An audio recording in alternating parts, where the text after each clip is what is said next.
All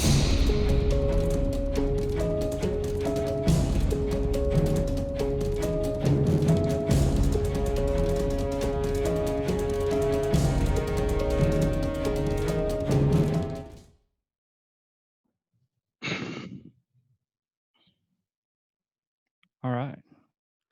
Welcome to another episode of Blue is the New White. I've got a special guest here today that a lot of you may have seen on Instagram, on LinkedIn, on Twitter, on Facebook, just about everywhere. His name is Bob Baker. Bob, welcome to the show. And why don't you go ahead and tell me a little bit about yourself, who you are, and why you do what you do? Awesome. I first off, let me just say I'm appreciative of being on your podcast. It's fantastic. As we talked about briefly, it's an important message to get out there that the trades are an important part of our fabric economy, and we need to get the message out there that it's a viable and fantastic way to make a living and provide for your family. So I'm the owner operator of Baker Plumbing here in Calgary, Alberta, Canada, and have been at the helm of that for the last 24 years. And we do everything. We do plumbing, heating, and gas fitting. So basically anything that has a liquid or a gas or crap running through it, we look after it, and it's we love what we do, and we love the people that we work for. It's fantastic. Awesome. Yeah, I bet you do heating all the way up there in Canada. I bet it Yeah. gets a little cold, huh? we just got out of a minus whatever it was, minus 42 Ooh. Celsius, which is minus, I think that's minus 40 Fahrenheit. Oh my goodness. For about we had it for about 10 days. No and kidding. So it was crazy. And one of the beautiful things about where I live in Calgary, we get these Chinooks where it'll get really cold, and then we're in the middle of a Chinook right now. It's like plus 4 Celsius, but it's going to drop back down to minus 25 here in a couple of days. So it's really hard on that equipment, and keeps us jumping. Oh, I bet. It got down to about 60 here the other day, and I was bundled up in a parka. Could you imagine? I grew up in Wisconsin, so I was always the kid in Wisconsin that was like, no, this isn't right. I can't even imagine being in Canada. So your blood's thin since then, even more, eh? Yeah, a little bit, but I don't mind it, and it's great to visit the snow every once in a while. So why don't you tell me a little bit about kind of how you got into the trade? I saw on the website, I was doing a little recon work, and I saw on the website that it's family owned. It was a family owned business. Yeah, true. Yep. So how did you get your start in plumbing? Well, I guess if you've done some recon work, I'll start from the beginning. My grandfather, Ralph Baker, was a aircraft mechanic in World War II in Ontario, and worked for the Royal Canadian Air Force, or served in the Royal Canadian Air Force. And in 48, he came out from Ontario to Alberta and took what was called then rehab training. And we can talk more about that, because I don't think the stigma has changed much over the years, but he was rehabilitated and got his plumbing ticket. And then in 56, moved up to Calgary and started his own business. And then my dad took over in the mid 70s, and I've been running it since about 1996. And it's been an interesting journey. I've been plumbing since I was about 8, right, doing the ride-alongs and drilling holes and making putty snakes for sinks and soldering and all the rest of that stuff. So it's in my blood, I guess. And it's it's a bit interesting. I um, talked to a guidance counselor when I was graduating high school in '88, and she literally said to me, you know, being doing the plumbing thing is a dumb thing. Like you're a smart guy and bright, and so you need to get into university and get yourself an education. And I bought it. I'm like, yeah, man, you're right. This is stupid. And I got accepted to university and literally told my dad at the breakfast table, I said, listen, as soon as I start, I'm never touching a wrench again, just so you know. It's like it's over. And spent 2 years farting around at university trying to figure out what I wanted to do. Decided I was going to be a computer programmer. And so started a computer programming course. Got about a year into that. Was doing awful, by the way. Like I was not very good at it. But they took us on a practicum to go to some stupid. It was before they were called cube farms, but it was a cube farm, and they sat us in this stupid cubicle, and I sat there and thought, you know what? There is no way I'm spending the rest of my life in varying locations that look exactly like this. And so Yeah. in the between time, I had gotten married and started a family, and to pay the bills, I was working as the maintenance man for the apartment building that we worked in, and they actually came to me and said, "Hey, why don't you do all of our properties?" And so I'm like, "Yeah, sure, that's cool." And so that's how I was putting food on the table. Um, and it dawned on me, what am I doing? Like I can do this over here. I have no idea what I'm doing over here. I kind of suck at it, and there's no way I'm spending the rest of my life in a chair and on a cubicle. So um, I went back to my dad and begged for a job. He said no. It was his retribution. Say, no, man, you're gonna have to do it yourself. And so I convinced the it was a real estate company they had plumbers on staff to indenture me. And as you mentioned it in our prior talk, Canada does a really good job at the education system. Like there's no like you got to follow the path to get your ticket. So I spent a couple years there, and then, long story short, my dad took mercy on me and brought me back into the fold, and I finished my ticket with him, and the rest is 24 years later, I'm talking to you. Well, that's pretty cool. So you this is in your blood. You've been doing it since you were a little kid, and Yeah, and then one day you decided to listen to your counselors and pursue the college route. So yep. what was the mindset there? Were you basically told by your counselors that if you wanted to be successful, being a plumber wasn't the way to do it? You had to get an Yeah. education and go that route? That was exactly the message from um, Miss Anderson. And she said to me, I had a Mr. Anderson. there's some flashbacks from the Matrix thing of Yeah, right.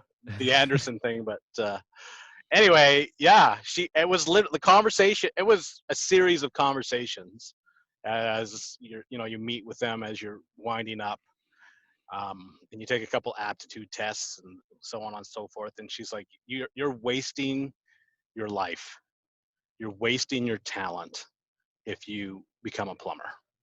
And you get into the University of Calgary, take engineering or take uh, and lots of people know that like the path is 4 years of basically general, and then you got to decide what you're going to specialize in after that, and then you can specialize for 15 years and not ever get paid doing anything. It's crazy. Yeah. And so yeah, it was very much like I said, well, you're not dumb enough to be a plumber or a tradesman, any tradesman. So why would you go that route? That's for the whatever we call them now, the special needs kids. You know what I mean? Like the kids with ADHD. None of those terms were around when I was in school, but ADHD and all that. Right, right, That's right. where you need to. Uh, that's what the trades are for. It's those type of kids. And in fact, I talked to the high school principal that my kids go to right now, and it hasn't changed. He's like, yeah, we have some problem kids, and so we send them off to learn how to be welders or auto mechanics, or we have a really great plumbing shop. You should come check it out. So I go check it out, and it's literally 2 toilets, a shower. I'm like, this is the this is what you're exposing these kids to Unbelievable.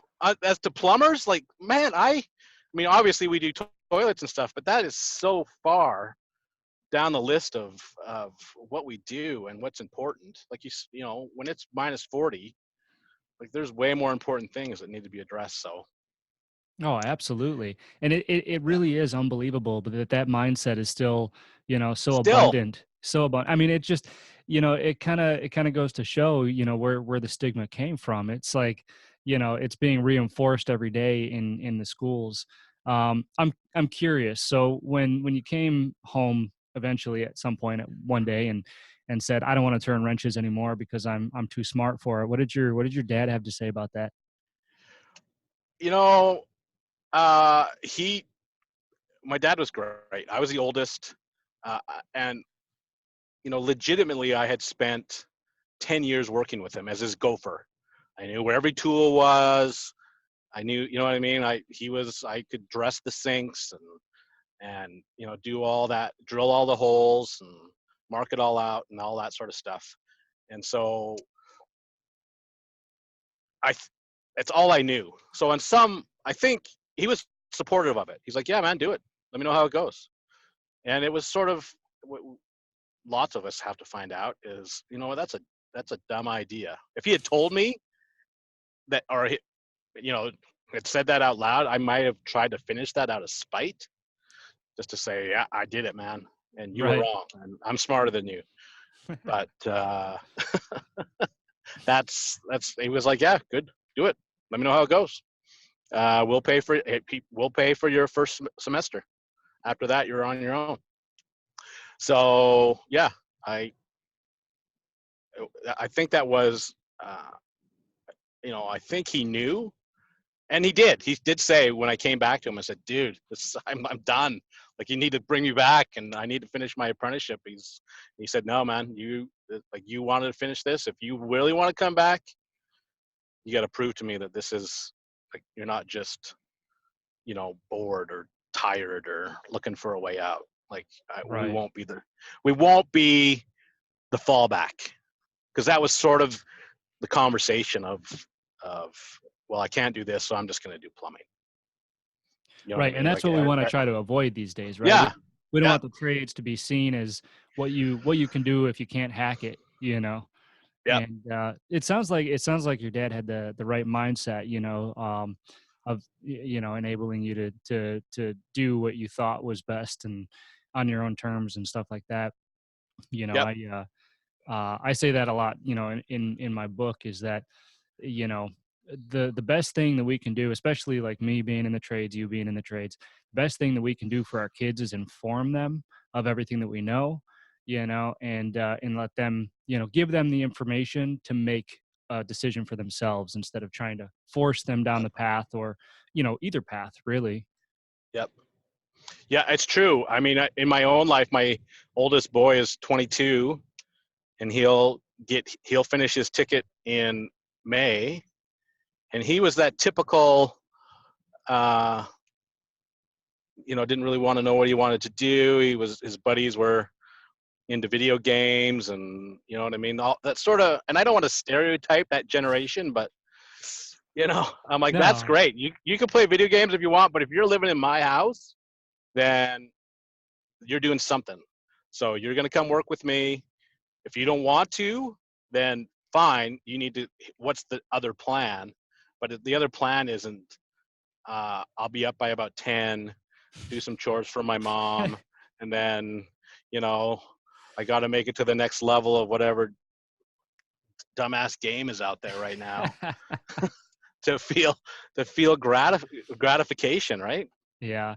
Yeah. And that brings up a point that I like to talk about because, you know, kids are simultaneously fed with this BS statement. At least I think it's a BS statement, but I mean, I don't know how you feel about it. But people like to say, uh, if you do what you're passionate about, you'll never work a day in your life. And to me, it's terrible advice because what kids are passionate about is Yep. completely different than what is entirely and utterly practical, right? Like Yeah. if I would have listened to that advice when I was, 12 years old, 15 years old, I would have been a street racer, professional street racer, Yeah. and video game tester, enthusiast, streamer, And hanging whatever they're and hanging streaming. out with loose women. What else does Yeah, what else does a teenage, like, honestly?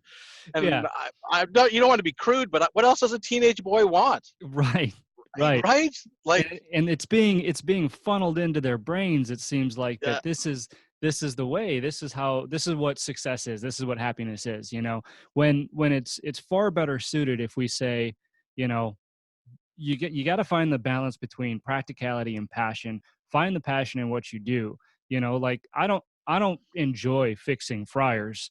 yeah, I did that for a very long time, but I enjoy helping people. I enjoy fixing something that was broken, something, giving something life that didn't previously have life. yep.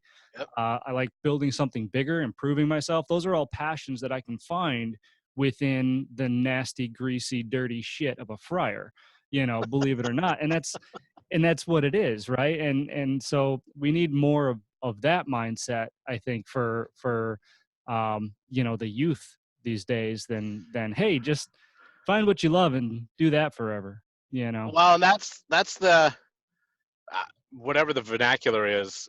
That's the side hustle. That Hmm. what you just said. Everybody's Exactly. like, what's my side hustle? Finding enjoyment in the crap that you got to do, man.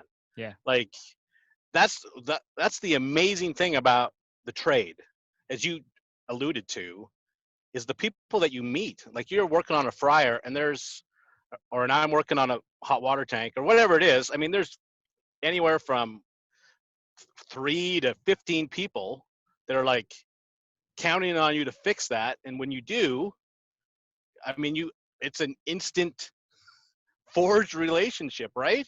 Yeah. And for me, for me, that is the high. That's the dopamine hit. That's what you're like, yeah, man. Thanks. Nobody else could fix this, or that we're back in business, or or whatever you happen. We have hot water. Everybody can shower. Yep. My one line that is probably said far too often. I mean, there are thousands of women that are naked and wet every day that think of me when they're in their showers.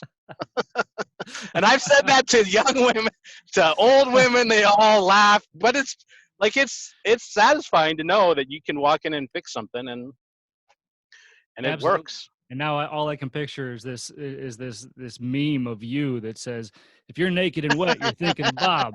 Yeah. That's right. In Calgary, there are a lot of women that think of that. Anyway, Oh, that's funny. So with all that being said, and this is information, and these are things that not a lot of people are talking about, right? That's one of the reasons why I'm doing this podcast and I'm talking to you, because I see how much stuff you put out there, trying to turn some heads and at least let people know what this all entails. So in a way, it almost seems like you're trying to change the perception of how the trades are viewed in your own way, with what you do and what you post about. What do you think is the most common perception of you know the people that we're trying to reach of a tradesman? um, I think it's people think that we're um, and people think that we're dumb. People think that we're dirty. People think that we're rude, that we're ignorant of the outside world. Like, we just sort of show up and blow a snot bubble out of your nose, and We built you the know outside world. right. You punch something and it works. That's it. I can't even tell you how many times people have said to me as they come to my home or meet my kids or whatever, are like, that's pretty good for a plumber. For Or a plumber. I've done a couple of talk public speaking things. They're like, wow. I actually had a guy say to me, watching a plumber talk is kind of like watching a dog dance. You can't believe that he can do it, but it's worth the price of admission just to see it happen. And I'm like, and he was a um, university professor, Of and course he was so a university right, professor. so like the mentality is like you can actually string a sentence together, and you don't have to use the F word every 3 seconds, and you have some intelligent views on whatever the world, politics, religion, anything. They're just like, wow, that's amazing. I'm like, dude, I am not a unicorn. Like there are thousands, which is what social media has sort of brought to the forefront, is that there are thousands of quality, intelligent, entertaining tradesmen out there that know what they're doing, and that are, like you said, build the outside world, are the essential fabric of what makes nations run, Yeah, frankly. absolutely. And good for you, Bob, for stringing that whole paragraph together. That must have been hard for you. Woo! Yeah. All right. Just breathe. Just breathe. But No, it's true. Like, it's insane. I and you're drives me absolutely crazy. right. You're absolutely right. And one of the things I like to say is, it's that old adage that if you judge a fish by its ability to climb a tree, it'll live its Yeah, whole life believing it's stupid, right? And yeah, and that's what people do. They look at somebody who's a university professor, and they're book smart, so they're labeled smart when that guy has no idea how to read a wiring diagram. yeah, There's different kind of intelligence, and one isn't equal to the other.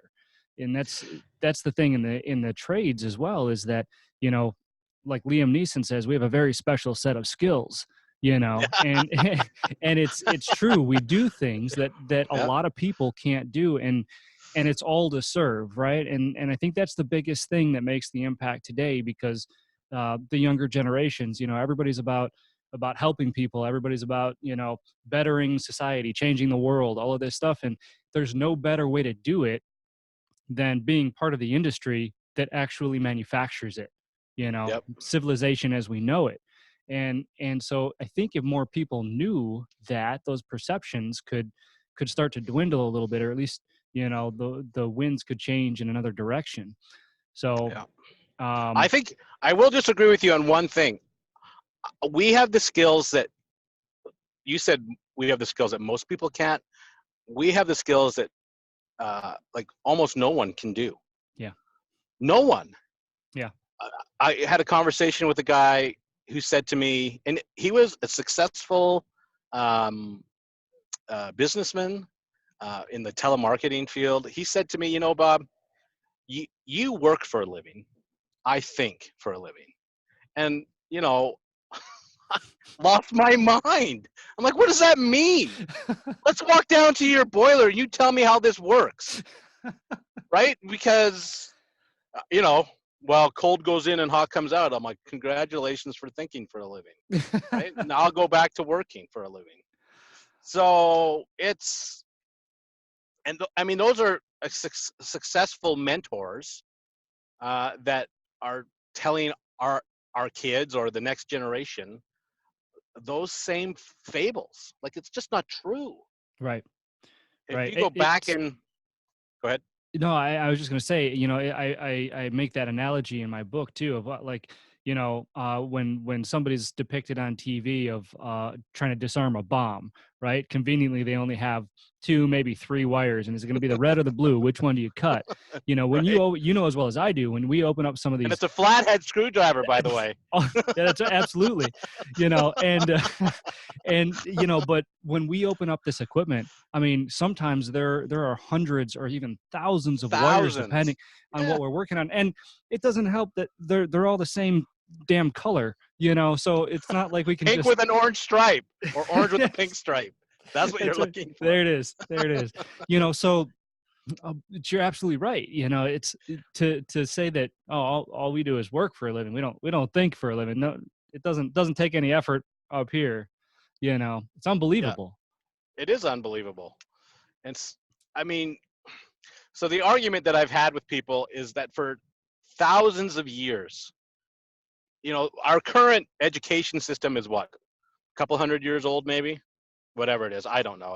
I'm just throwing that out there. But for thousands of years, it's always been the master and apprentice, right? If you want to go back a billion years, or have we been around that long? I don't know. But if you go back to like the hunter, how do you learn how to hunt? Like, you go off with one dude and watch him do his thing until you become proficient at what you do. And that master apprentice relationship is littered all over history. The Romans did it, the samurai did it, the knights of Camelot did it. They had their um, squires and stuff. And that we don't have that anymore. I mean, you do if you become like you mentor somebody, but that's so far down the road after all you've passed all the rites of passage in the educational system to earn a mentor. That's the beautiful thing that I think about the trades, is that's what it is it's that master apprentice relationship where that those skills and knowledge get passed on. It's a it's a fantastic proven system that somehow in the 20th century we've sort of forgotten about, that it, it still works today. Absolutely. That's And you reach a point in your career too, right? Where, you know, you spend your life serving and you know, especially in the trades, you spend your life serving and you do all these things and you know, maybe you do it for money, maybe you do it to help people, maybe you do it, you know, because you just love, you know, fixing things or whatever it may be, but you reach a point in your career where the next logical step is to bestow your knowledge upon yeah, somebody else. You know, and that's that last piece of satisfaction that you can rarely get. Like you said, it's almost a lost idea these days. But yeah, you know, in the trades, it is still prevalent. You know that you get to take what you learned over the years and teach it to somebody else and pass that legacy on. You know, and that there's a lot of satisfaction in that. 100%.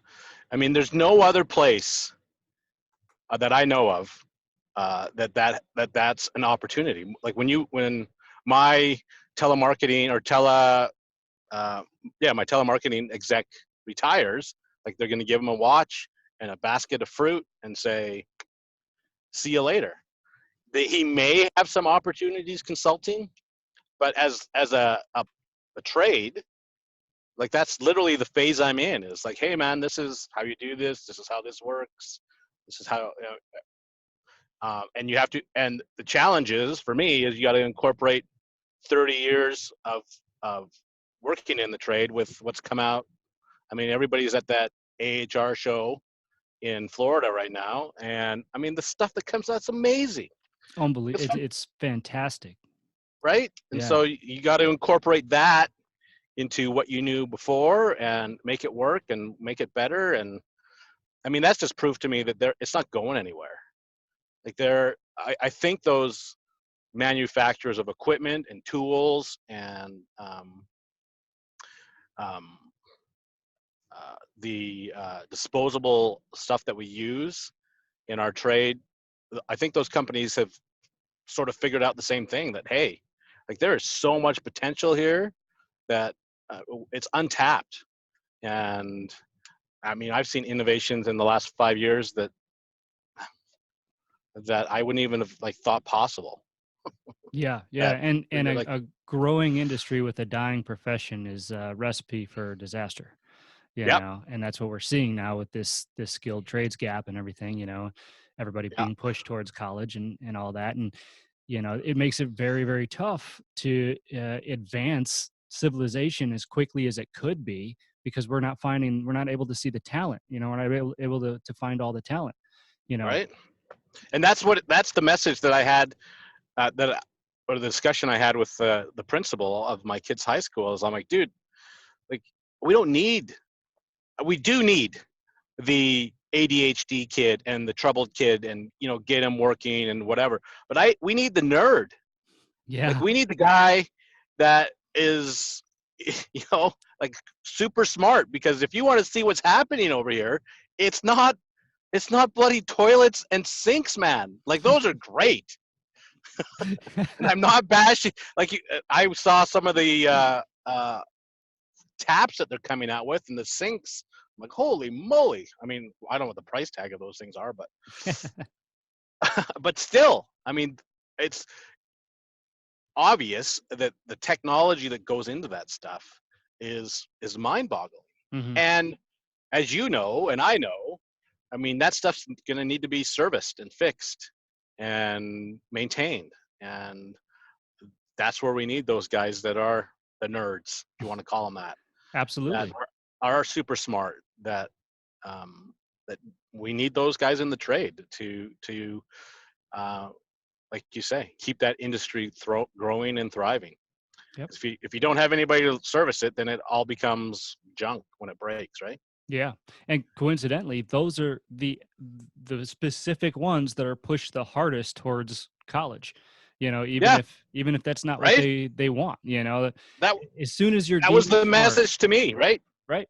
Yeah. Well, you're too smart for that, man. Like, and I'm sure she got, like, I don't exactly know how that works, but she probably got, well, I sent 50 kids to college, so this is the bonus I get from whatever college we went to. I mean that happens, right? Where there's that it's incentivized to get people into those programs because there's money to be made in the educational system. Yeah, Not absolutely. not from the Absolutely. trade side, but from the university and college route, right? Imagine that, you know. Like it's tainted, right? You should go It is. It is. And because I'll get a bonus if you go. yeah, or How is that the a good advice? the school system will have a higher grade. One school will have a higher grade than Right? another school. Everything boils down to grades nowadays. That Yeah. was my argument in high school. Is like, what do you mean I got all D's? You mean I passed? Fantastic. you know what are you upset about? Yeah. um so this is something I'm curious about because I like to push this podcast onto like high school students and stuff like that, people who it can hopefully resonate with. So if I were to ask you what the absolute coolest part of what you do, like the trades or what the trade that you're in, what is the coolest part of what you do? If you were talking to a high school student. Well, if I'm gonna go, like, there's the two things that we go back to our, you know, uh, video game, and what is satisfying, um, is problem solving. Is just, for me, is the coolest thing ever to watch. Even if it's as simple as cleaning a drain, was if something's flooding and you hit it and everything drops and everything starts flowing, it's a fantastic feeling. Fantastic. Coupled with that is, like, the money. Yeah. like like Preach it. my like it's the money to be made in this industry is mind-boggling. And I'll share the number, gross wise. And if your listeners don't know the difference between gross and net, then they better look that up. But I easily have grossed $80 million in my career, which, there's parts and labor and insurance and all the rest. That's, of course, taxes, because the government wants their cut. But Of course. but if you told And I've done it. I've said that to my own kids. I'm like, "Listen, do you realize how much money have, gone through these hands?" And like, they're like, "No way." I'm like, "Yeah, this is how it charts out, man." Like, it's not a lie. It's not fiction. Right. You say that to high school kids that are like, I think I'm hoping to make like, 50K this year. That'll be a great job. I'm like, dude, you're gonna make like 25 if you're lucky at doing what I don't know what you're doing. An assembly line robotics factory. That uh, you know, great. Be a Congratulations. screamer. Yeah, that's fantastic. But like, if you can create that value in yourself to your customers, then truthfully, the there's no limit to. I've said that to my kids. I've said, if you take this all the way and deal with all the challenges that come your way, you'll make $100 million in your career. Now you won't have $100 million in your bank, and you'll earn every nickel of that with bad shoulders and backs and knees and wrists and fingers and on you go. But I don't know if there's a better way to spend your life than serving people, solving their problems, immediate problems. Like, we're not talking about how do we solve the climate, how do we, existential issues that are out there. But I'm going to fix your hot water in the next 15 minutes. I'm going to, uh, clean your sewer in the next 5. I'm going to, fix your leaky taps in the next 30 seconds. And here's the invoice. Thanks for having us. And we'll see you again real soon, Yep.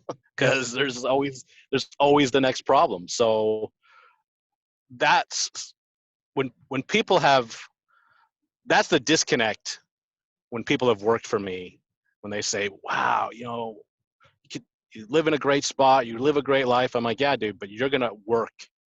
Like, there's no time off. um and it's nose to the grindstone at 2 o'clock in the morning when somebody's water line bursts. You're not like, yeah, man, I'll put that on my agenda and we'll see what we can do about that in the next I'll diarize that Yeah, and right. come back to you with a solution. They're like, okay, man, get on your pants and out you go. Yep. And so that's, for me, and from my experience, is the gap where this is what they want, but they're not willing to put in that. Yep. But it's there. It's Absolutely. absolutely, that's the coolest thing, is it's there. It's not made up. I'm not selling anything. It's like, it's real as it gets. And why isn't this, because I agree with you. And I'm happy that you said that and that you shared that number because, I often say that, the potential wage wise, salary wise, the potential to earn an income is limitless in the trades. It's all about how you apply yourself and how you apply your knowledge, throughout your career. And people look at me like, yeah, well, you're going to get capped out at some point. I said, no, you're not listening. You're No. not going to get capped out. It's all up to you. If you want to be a tech on the in the field the rest of your life, then fine, Yep. you can do that. And yeah, there will probably be a wage cap at some point. But if you want to take that career to the next level with the knowledge that you've gained from doing the work on the street, nobody's stopping you. Yep. This what we know in the skilled trades is limitless. And you don't often hear a lot of people talk about how much money the trades can bring in. I mean, as of late, I've seen, a lot of it, but as far as like from your standpoint, throwing out that number of $80 million, that's what we need more than anything. But I think that, and this is going to kind of play into my next question, but um, being in the trades teaches you characteristics, specific characteristics that I call the fundamentals of success. Hard work, humility, grit, perseverance, all of that. You need all of it in the trades, and it develops you as you go through your career. And one of those things is humility, like I mentioned. So typically, I think a lot of tradesmen have this humble like personality when it comes to their wages, right? Or what they make or what they earn. So they don't go and and buy, Bugattis and $5,000 suits. They often drive Yeah. that 1997 pickup truck, because it gets them from point A to point B. And that's the type of attitude that they've developed in this industry, which I happen to love. I'm not a showboat either, and but I think that might be one of the reasons why maybe not a lot of people know how much money can be made in the trades, because of the Yep. humility that comes along with it. Yep. It's true. We uh, they talk about this is a bit of a Canadian thing, but like hockey players are the nicest people on the planet. They make equal to or just as much money as football, baseball, all that sort of stuff. But literally, you drive into the or basketball players, you drive into the parking lot of the players of hockey players, and they're all driving pickup trucks and Priuses. Where you know uh, drive into the NBA and everybody's got you know well, this is Tuesday's Lamborghini, Yeah, and yeah. and so I Tuesdays agree. Lamborghini. I Yeah. agree that uh, you know some people would say that I spend my money on tools. I mean, I have a 19 or 2005 pickup truck that I drive, and which is worth blue book $8,000 with $80,000 worth of tools in the back. Yeah. But I agree. I think it's the fact that they're humble comes from the fact that you got to do the work. Yeah. Like what goes into it, right? It's lots of those other people in my mind, and this may be judgmental, but whatever. I mean, some of it's easy come and easy go, right? Hmm. Yeah, man, I made uh, the oil industry is a massive driver of business up here in Alberta. And so you'll have oil execs that make like $3 million, a year, and then get laid off, right? And what marketable, like our government's messing things up a little bit up here. I don't want to get too political on that, but so the oil industry is struggling, and so there's oil executives that are are out of work, that are losing their houses, that because they burn through it all. And what's the next marketable skill that you have? Right. Well, I know how to read a spreadsheet and I know how to schedule a project. All right, man, cool. Like, Just like so every do fourth I, grader, right? right? So do I. Yeah. And the beauty of the trade is, and I've been around long enough to see guys that have either hurt themselves or whatever their situation is that they can spiral out of the day-to-day hands and knees, dirt and grit into blueprint reading, draftsman sort of stuff, uh, over oversight, consulting, and make a great living doing it. Hmm.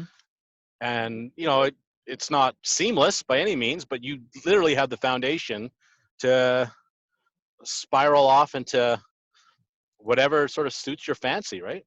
Yeah, absolutely. And that is the beauty of it. Um, so just a couple more questions. I know you're about to run out of time here pretty soon. Um, So I'll extend it for you. Well, I'm oh enjoying man, it. I appreciate that.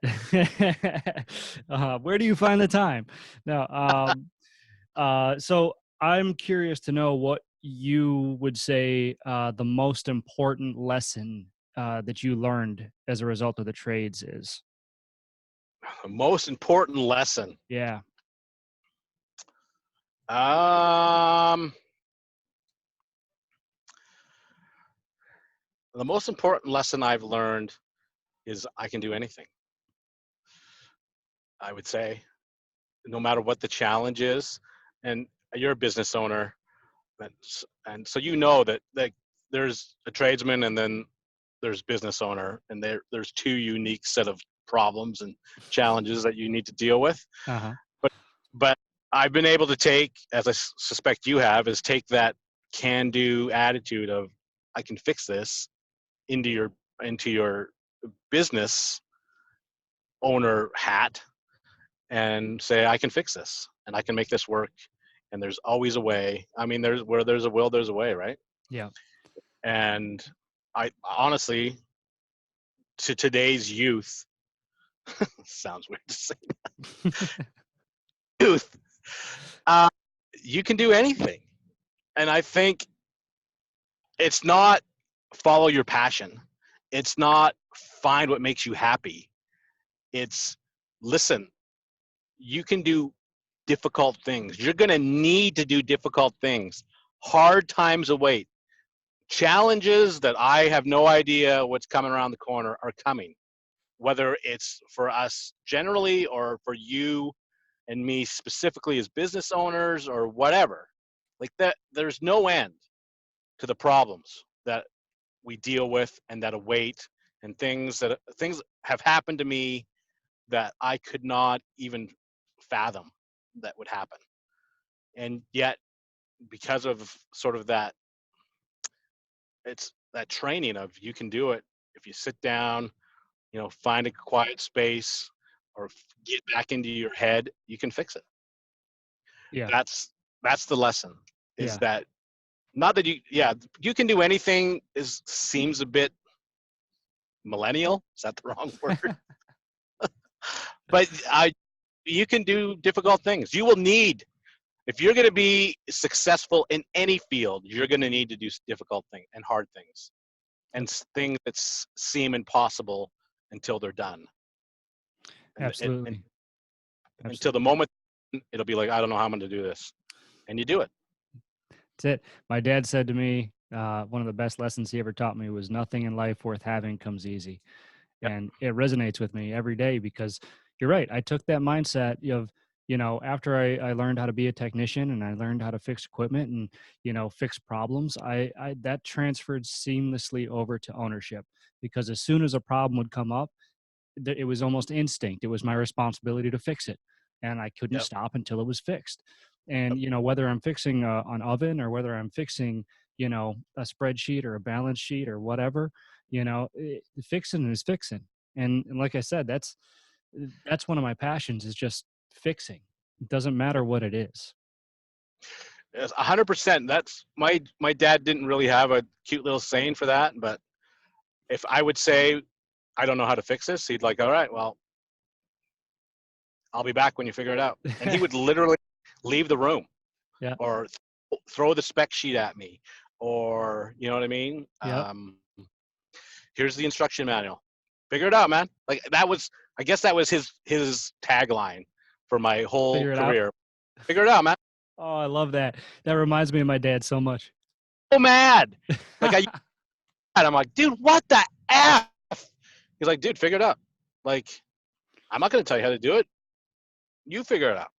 And so once, I figured out that that's how you could figure things out, like learn that lesson, it's just sort of been transcribed against my whole life is figure it out, man. You can figure it out. And that's too many people in the trade that I've worked with, journeymen and apprentices, like, I don't know. Like, I don't know how to fix it. I'm like, okay, well, figure it out. Well, no, did you not hear what I said? I don't know.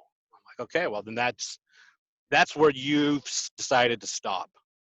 And if you don't want to go any further, then I'm not going to push you over the edge. You're everybody we deal with are grown men and women. So you figure it out. And if you don't want to, then like you said, that's the limit on where you're going to be for your uh, salary, your talent, your opportunities. That's the beauty of the trade, I think, is that you get to decide where you stop. Yeah. It would be, Yeah.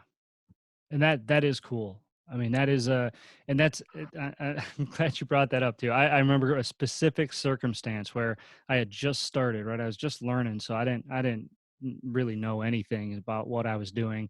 I mean, I was smart enough to figure it out, but that's exactly what my dad told me. I was at a restaurant out here called Rock Bottom. I was fixing a heat lamp, and they had the way that they had these heat lamps wired. They're all intertwined in the server station, all these wires, and then they had a hub of these switches.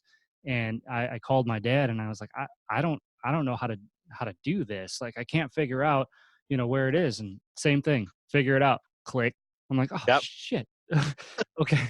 And I did, and you have to, but that's a huge lesson, right? And I'm so glad you brought that up, because it's not usually an answer that I get. And it's so important, because we have the ability to figure it out. It's just all in how much we want to. Do we want to Yep. be told what to do, or do we want to figure it out? We'll retain it more if we figure it out. We'll get Yep. smarter, we'll get better, we'll progress, and our wages will go up, our skill set will go up.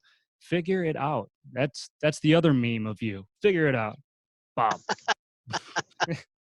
Well, I won't lie. I've quite enjoyed doing that to my own kids as they are now moving into adulthood. Is using the exact same line and watching the frustration just sort of wash over their face. As I'm like, I don't know how to figure it out. They're like, you do sono. I'm like, you're right, I do, but you figure it out. I'm telling you how to do it. Oh This is the man. guides it. Got specific. My son will be mad, but yeah, we were changing all these electrical switches. We had like 20 to do. I'm like, okay, man, you're doing them all. It's like, I don't know anything about electricity. I'm like, well, if it buzzes and you feel shocked, then we were switching them all live. I'm like, I want you to do it live, because sometime you're gonna have to do it live. Like, it's not the lab coat mentality where you shut everything off and everything's locked out. It was all 110, so nobody can freak out that I was trying to kill my kid. But after the 10th electric shock therapy, he's like, hey, okay, so if I do this and this, I'm like, yeah, man, you do this and that. Look at that, it's Oh yeah. magic.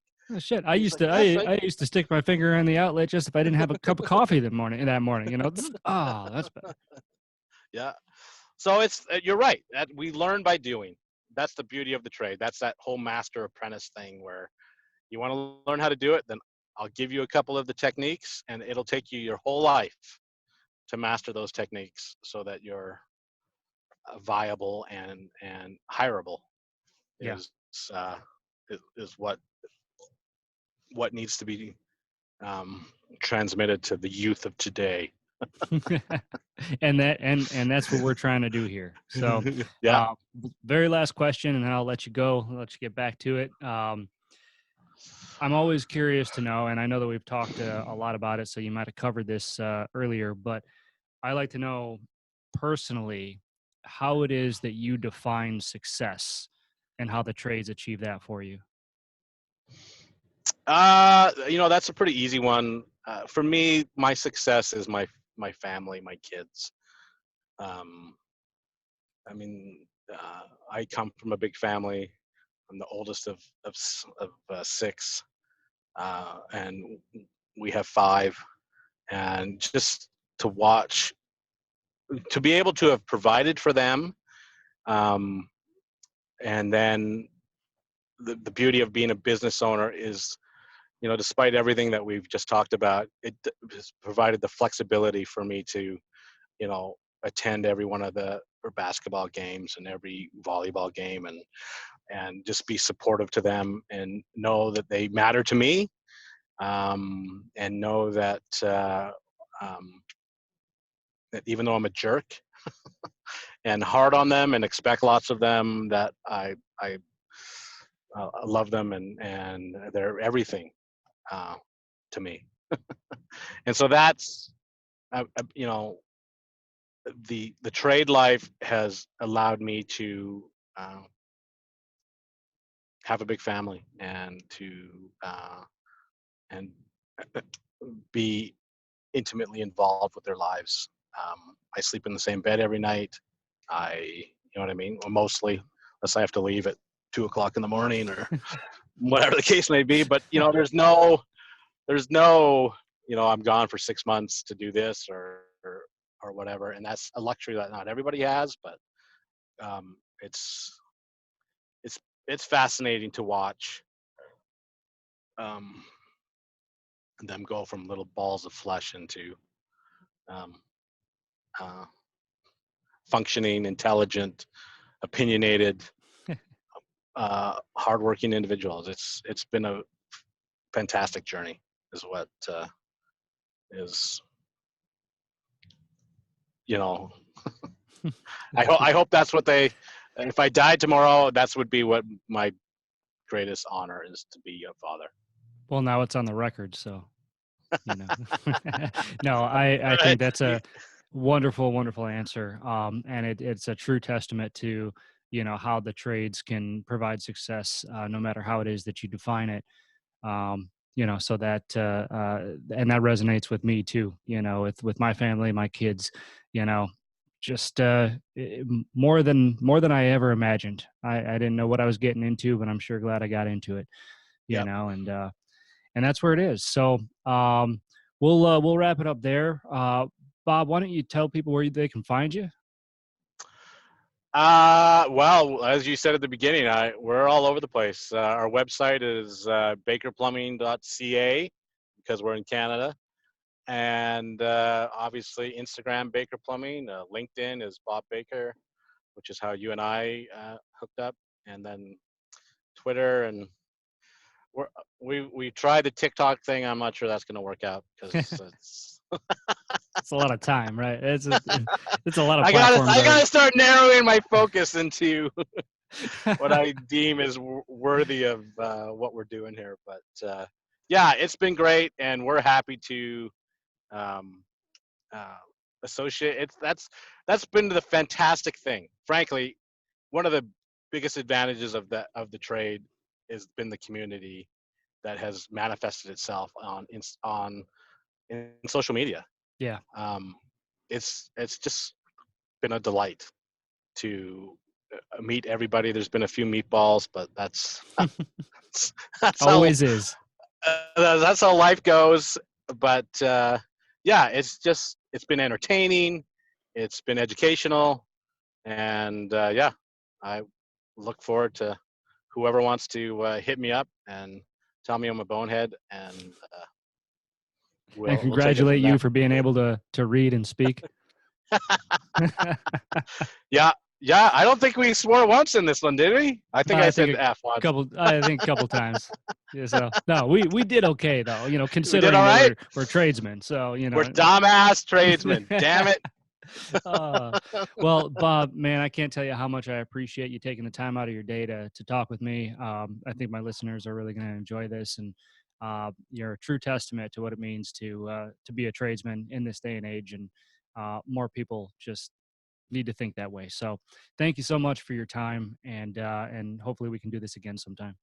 Yeah, I look forward to it anytime. Cool. All right. All right, Bob.